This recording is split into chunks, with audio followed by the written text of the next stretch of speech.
Do you know the feeling of watching your daughter go pale with fear? I do. At 6 a.m., 3 strangers in fake police uniforms stood at our front door, barking eviction orders and threatening to drag my family out onto the street. I turned just in time to see my daughter, Ava, trembling on the staircase, her wide eyes locked onto the intruders.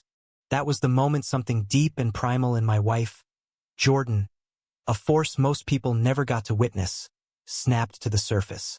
The HOA president had no idea that behind the calm, everyday appearance of a suburban mom was a former military operations trainer whose backyard occasionally hosted elite tactical units for drills. And he never once stopped to ask why there were reinforced locks, encrypted Wi-Fi hubs, or black SUVs occasionally parked discreetly outside our home. What followed after his misstep would become a neighborhood legend and a lesson in why true strength isn't always loud or visible.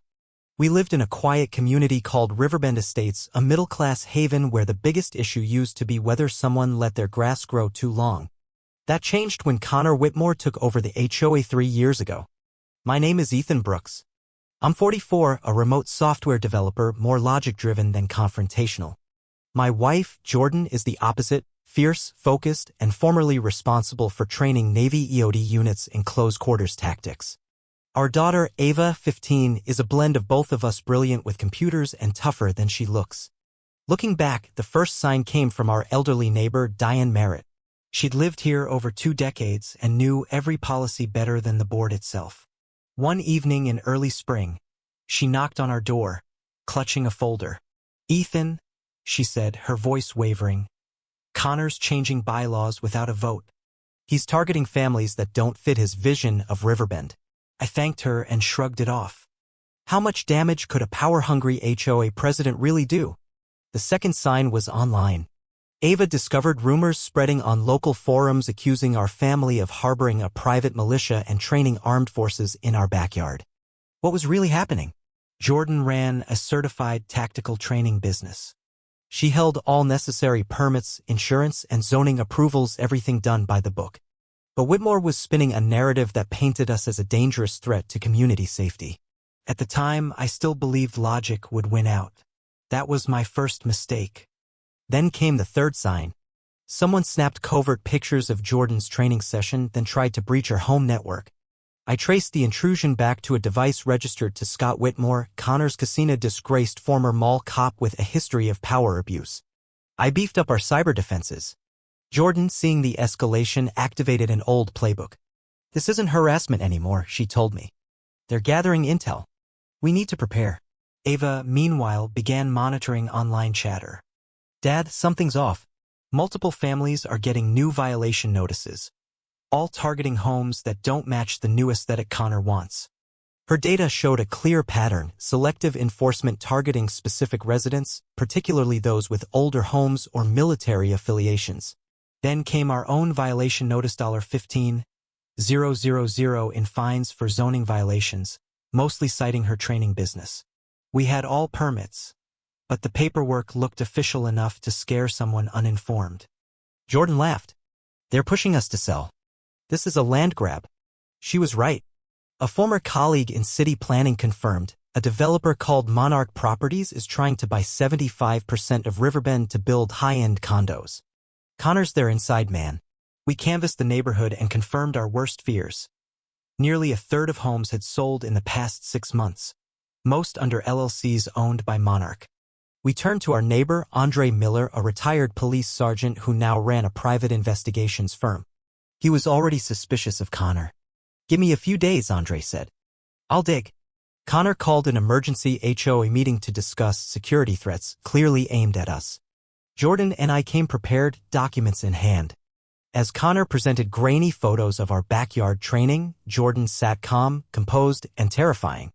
When I stood up to counter, the room grew silent. I outlined our permits, questioned Connor's changes, and challenged the legality of his enforcement.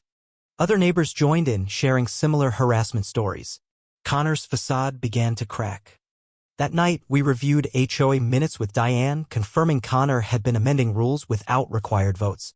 Ava uncovered a paper trail of payments from Monarch to Connor and Sophia Legrand, his VP and a local realtor.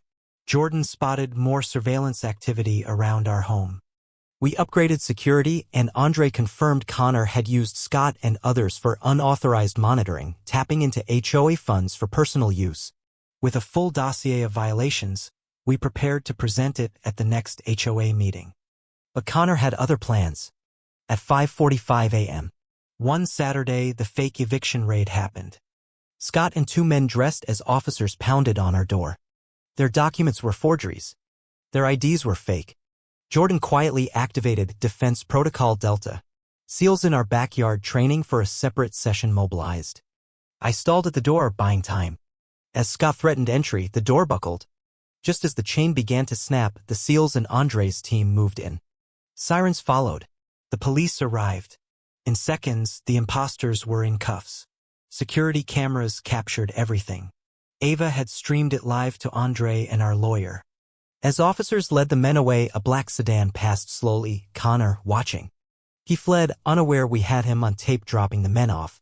Within days, Scott turned state's witness. Sophia flipped too. Monarch Properties backed out. Connor, facing multiple felony charges, vanished. In the days that followed, the community rallied. Dozens of families shared stories of harassment, bogus fines, and pressure to sell. We hosted a neighborhood meeting laying out all our evidence. Residents voted overwhelmingly to oust the entire board. Jordan now hosts free self-defense classes. Ava teaches seniors basic cybersecurity. I'm helping draft new bylaws that prevent any future HOA leader from consolidating too much power. Diane is the new HOA president. And Connor? He eventually turned himself in after seeing video footage on the news. His son, Tiller, an officer in another county, convinced him to cooperate. Connor confessed to everything. Months later, we received a letter. I thought I was building something, but I was just destroying everything. I'm sorry. Our neighborhood is stronger now, not because we fought back alone, but because we stood together. And I've learned that sometimes the quiet ones, the thinkers in the background, have more strength than they know. Especially when they have a family worth protecting. So if your HOA ever sends fake cops to your house, be ready. You might discover just how powerful you truly are.